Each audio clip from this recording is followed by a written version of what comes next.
Ja, we doen even een interview met Rob van Soest. Is toch een van de discjockeys die in het glazen hoes zitten. Goedemorgen Rob, wie is het die bevallen vandaag? Goedemorgen Annie. Het was een zwaar dagje, kort zwaar dagje. Maar het is wel op zich wel bevallen, maar het is kort. En ik kwam vanmorgen om 6:30 onder op de sloopplek. En toen lopen er al veel mensen op de grond. En dan moest ik toch wel even zoeken voor een plekje. En, dus het was een beetje schravelen. En ik heb even op de grond moeten slopen. En ik ben een klein beetje meug, maar het komt goed.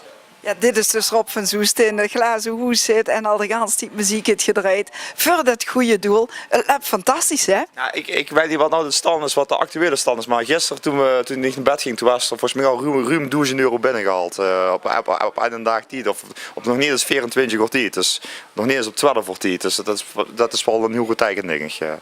Fantastisch, hè? En wat komen er allemaal voor verzoekjes?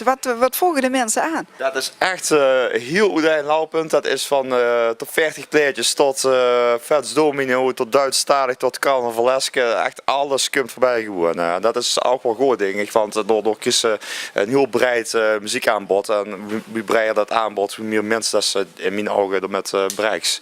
Nou, gisteravond was het hier hartstikke gezellig, hè? Allemaal die mensen die daar voor die raam staan en mee swingen.